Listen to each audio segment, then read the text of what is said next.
So we are going to get into okay, Alan, you were with Wallbox. You are the director of DC fast charging at Wallbox. Wallbox is, again, you guys offer, again, home charging equipment, but also away from home. Wallbox is getting engaged on those options as well. There's a lot of players in this space that are making charging possible. Wallbox is one of them. And frankly, there's a lot of automakers that already partner and work with you, a lot of utilities that work with you. But for the work that you're doing at Wallbox, and Wallbox in general, before we bring your daughter up to answer all the questions accurately, what is it you do at Wallbox, and what is you guys are up to?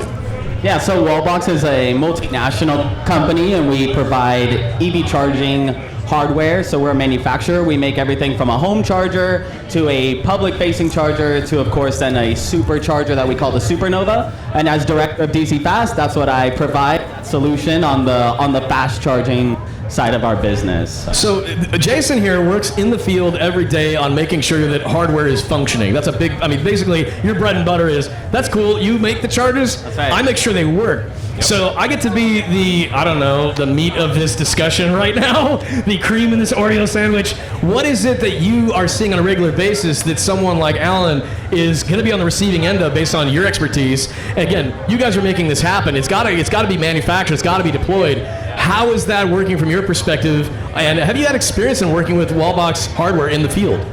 Well, that's a good plug for you guys, because I can say, no, we have not worked on any I set that up so perfectly. He's like, I've never had to fix a Wallbox charger in my life. Did Alan slip you some money to ask that question? No, but he said he was going to get me a pair of shoes. This all happened pre-discussion.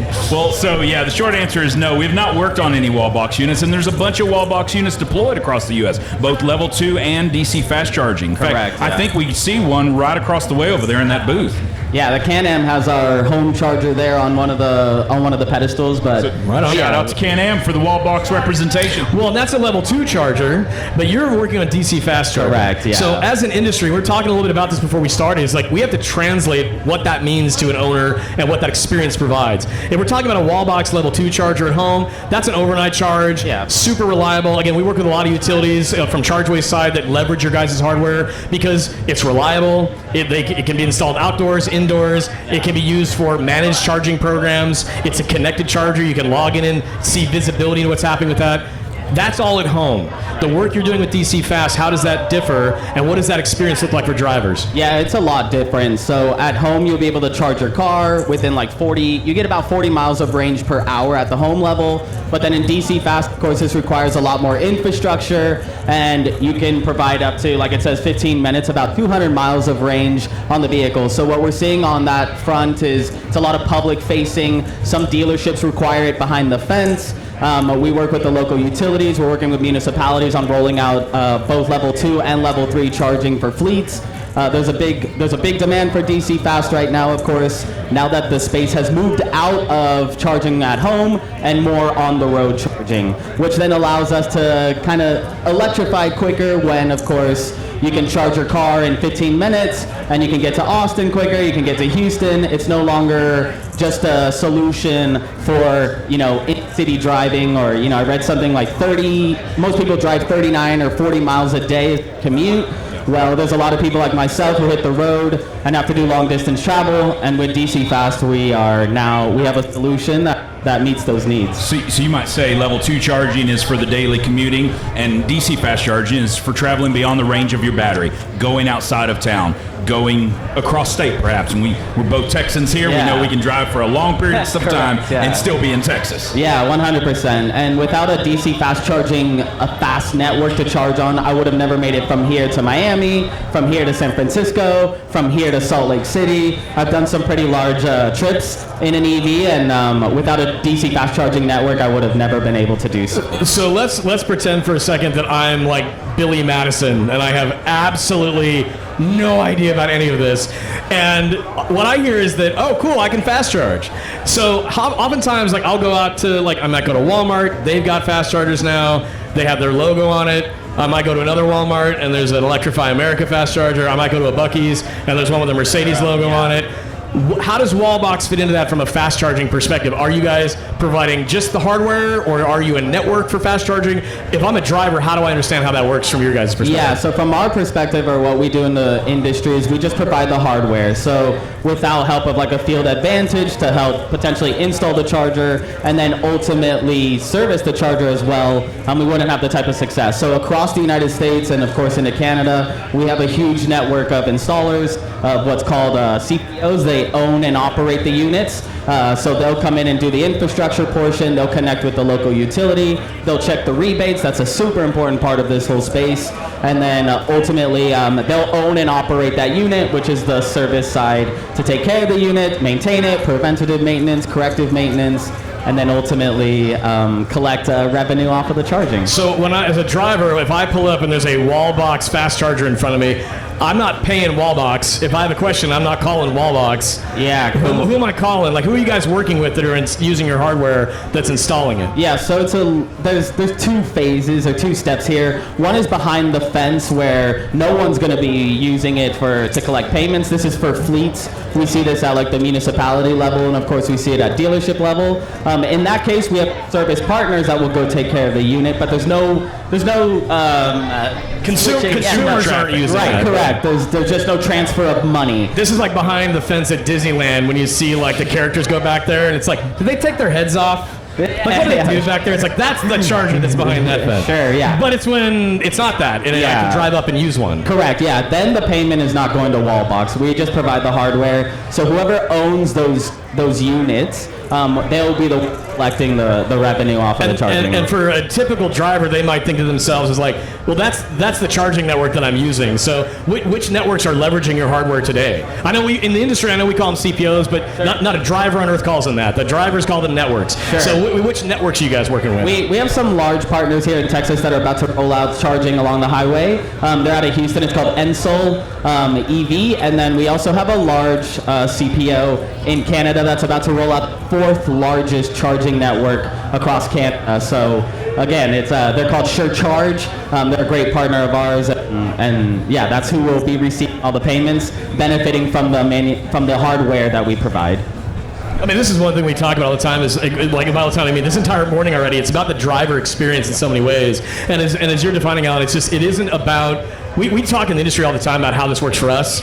End game is it's got to work for people, and it's got to make sense to people. And this is where, again, from a hardware providing side to the networks that are, again, installing this, accepting payment, distributing the electricity, this is something that Wallbox, again, you were the level 2 juggernaut for a long time. Yeah, we have. When did this start that you guys really wanted to go from we help you at home to we help you away from home? Yeah, so that started about a year ago. Today, we probably have provided about 350 DC fast chargers across North America. I think going back to one of your questions, I was just thinking about this.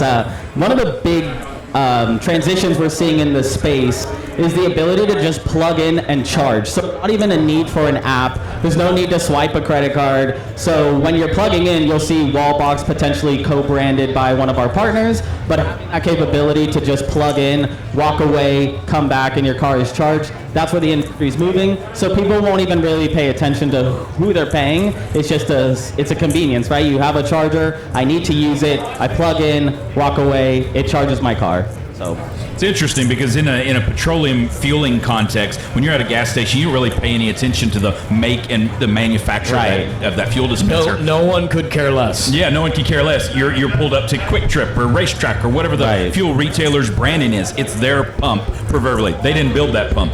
But as an industry, we have been conditioned to look at the brand of the charger and notice because of the experience tied to charging at this site with this charger that looks like this has not been so good, but maybe over here, there's been some predictability. It's been accessible. It's been usable. I've been able to pull up and charge.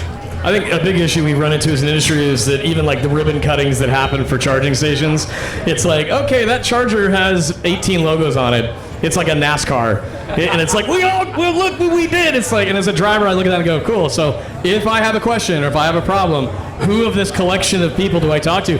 I think as an industry, I'll be candid, I think that's where we have really done a poor job on behalf of drivers.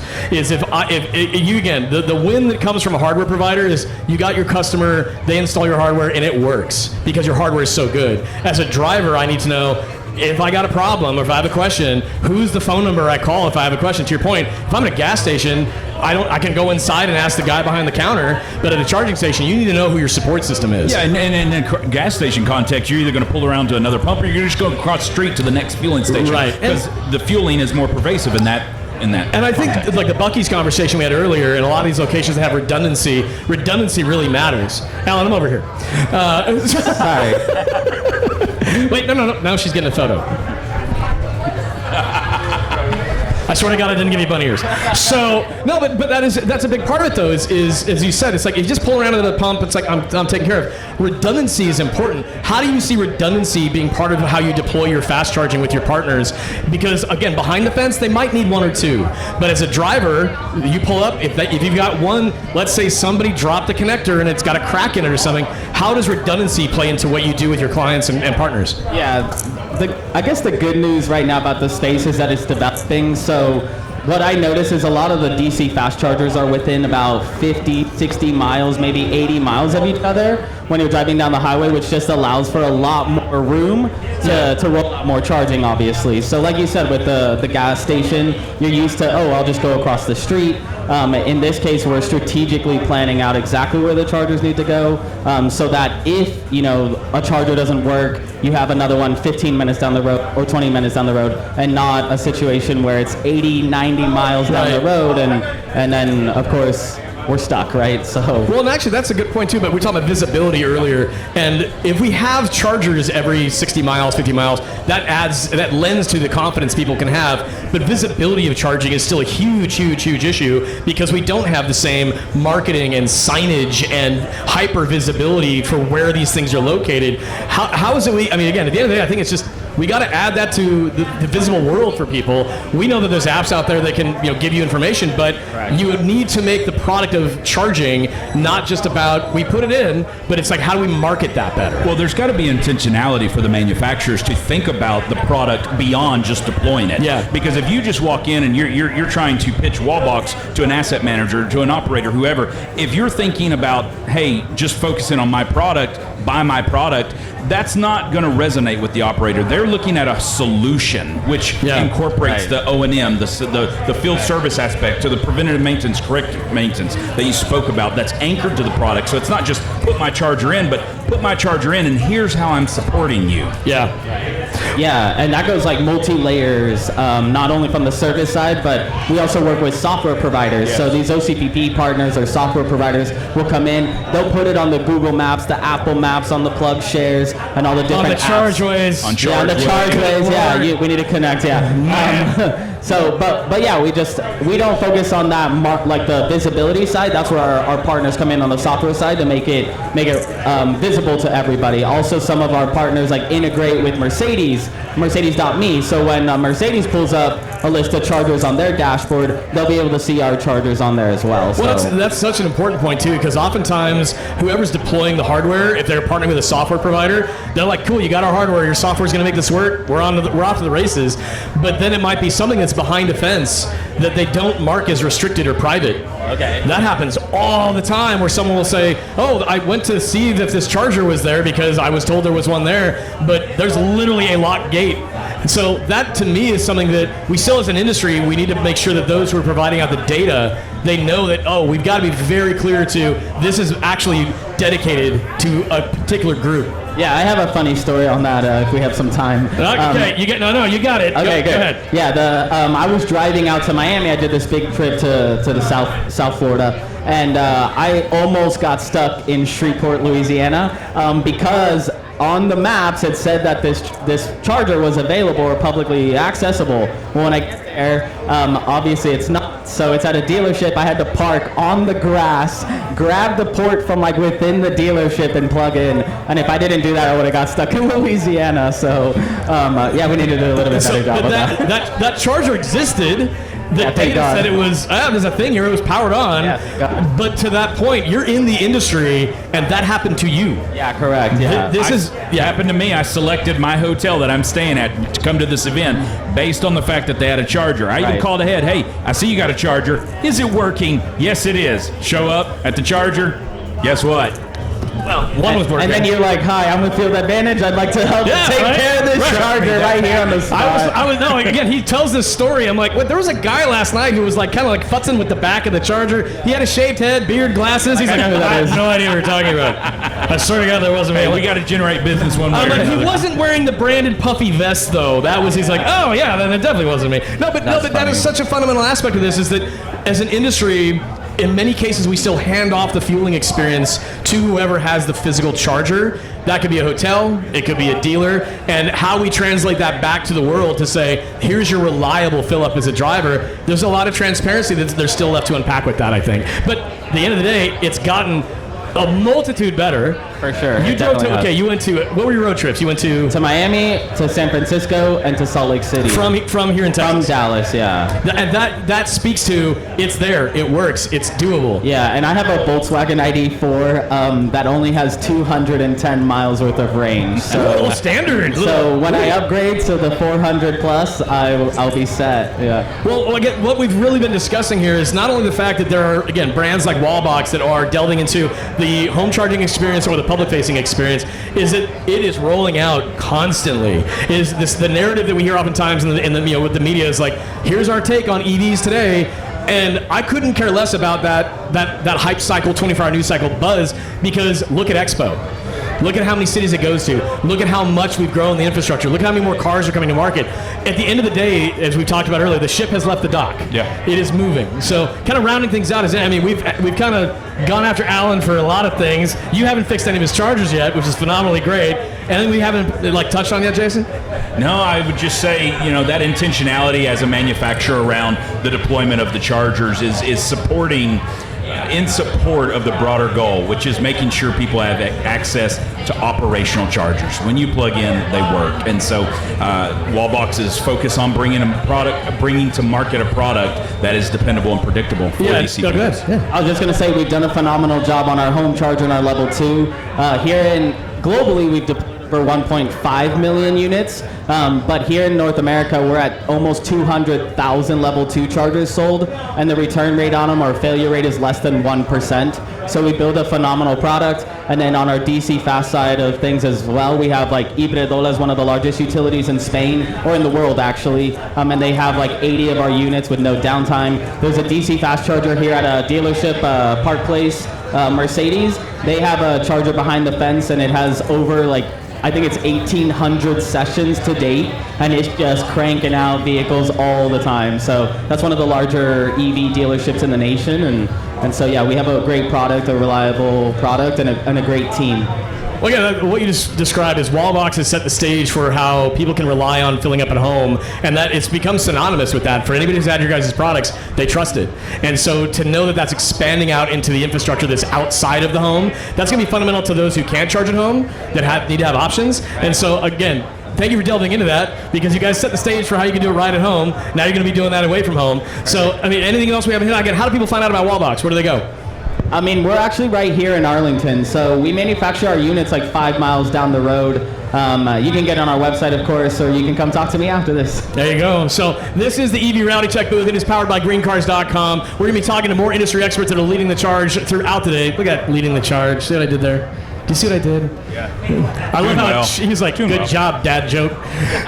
But what we're doing here in this space is having these discussions that matter. It's a bit, the people that show up at Expo, they have questions. They want to know, is what I read in the news actually accurate? And the truth of the matter is, this booth, this event, and then, again, companies like Wallbox are saying, no, don't believe everything you read, experience it, and we're the company that's making that experience possible. So, Alan, thank you so much for coming by. No, thank you for having me. I appreciate it. Really appreciate it. All right, Jordan, let's hear it.